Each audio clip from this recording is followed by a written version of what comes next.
Horimiya has been a very enjoyable romance. When I first booted it up sophomore year, I never understood what I would be getting myself into. It was around a time where I was desperately looking for a good romance to binge, and Horimiya, upon being recommended to me by a friend, has dealt the finishing blow to my heart. Like, I actually could not recover from it for about a week. The anime opens up in a high school setting. In the classroom, Yasude-sensei is seen lecturing as the camera bounces between him and several characters that seem to stand out. We are shown many characters that have bright, exuberant hair colors showcasing a glimpse of their characteristics until the camera points at a boy gazing at the window. Horimiya is a romantic slice of life, known for its realistic romantic chemistry between two characters in two completely different standings in their school. Hori is a popular and beautiful girl who is popular among classmates and sits pretty high in class rankings. Miyamura, on the other hand, is a gloomy isolationist who remains aloof and almost non-existent among his peers. I'm not going to lie, he honestly just sounds like me in high school, except I have 0 res and I don't get any of the huzz. Izumi Miyamura is the male lead, a boy that has long black hair up to the neck and glasses that protect his blue eyes. He's often seen as a loner, sidelined by his desk or simply just by himself. We later find out that growing up, kids often found him weird and quiet, making fun of his appearance, calling Izumi gloomy and nerdy. His classmates would poke at him for having longer than average hair. It was hard for Izumi to fit in, as everyone perceived him as the uninteresting, weird loner geek who has nothing to offer to them. This carried on until high school, where nobody still took the first step in getting to know Izumi. It felt as if there was this wall of reputation barricading the known and the unknown in their school. Potentially, if someone crosses the border, their reputation would be tarnished for the rest of their school days, becoming what they feared the most. Okay, that was a pretty dark description, however, the portrayal of reputation and how students act upon it is pretty realistic. It goes to show that these walls we put up, making judgment, and the immediate assumptions of others is the best way to never experience something beautiful. Izumi is not what he seems in the public eye. Upon helping Sal to find his way home, we find out that he has stumbled onto the Hori residence. He meets Kyouka Hori, who doesn't recognize Izumi, as his outfit is a complete 180 of what she is used to seeing at school. You can notice details that contrast his appearance, with his hair up, visible piercings, and contacts. When they start out as acquaintances, she is surprised to know that Izumi is just a chill guy. When Izumi was questioned about being a geek and being into nerdy things, quote unquote, he replied that he wasn't into that sort of thing. Genuinely, he looked confused. Kyouka Hori is the female lead, with her appearance of long brown chestnut hair that falls to her shoulders and bright yellowish brown eyes. Kyouka is a cheerful and energetic girl, who most students deem her in very high regard. Kyouka is a very approachable person. Opposing Izumi, she is very cheerful and loves to connect with her fellow classmates, often resulting in her being asked out due to her friendly and outgoing demeanor. However, outside of school, Kyouka acts differently as well. During episode 1, Kyouka is shown to be very responsible. She quickly rushes home to begin with her chores and is seen with her hair in a bun, more casual attire, and accompanying her little brother Celta. Kyouka has a very violent side to her as well.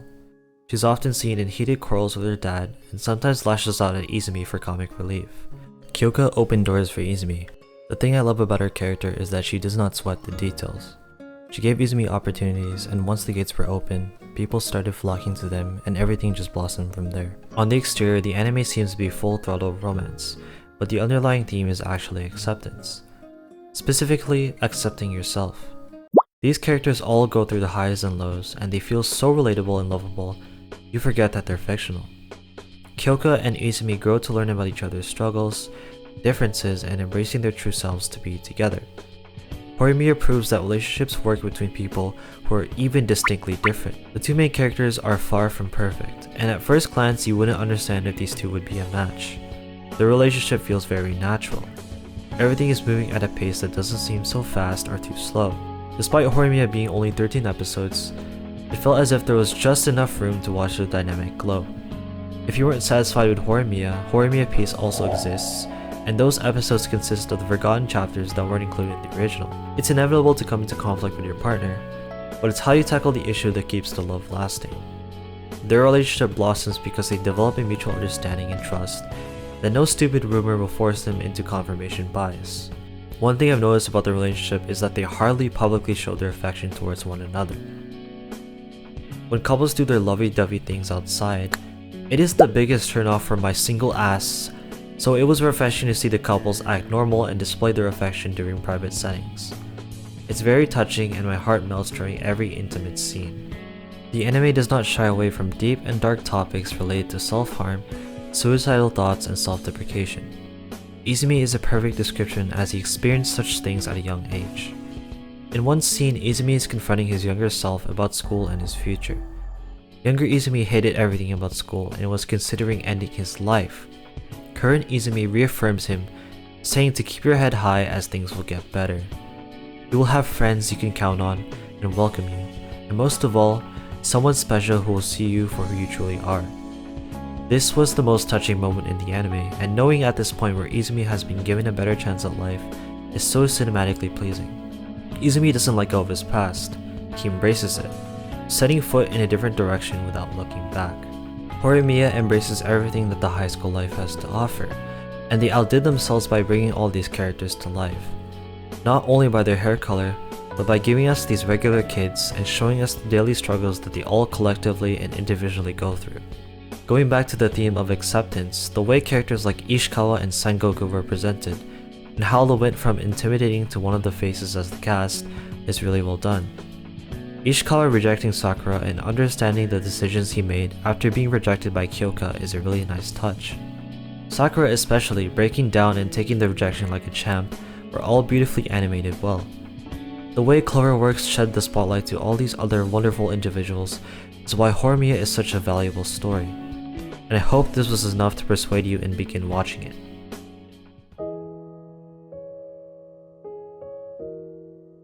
ああ、春の空は見たこともないほど青くて、せめてこの大空を君一人にあげられたらな、なんて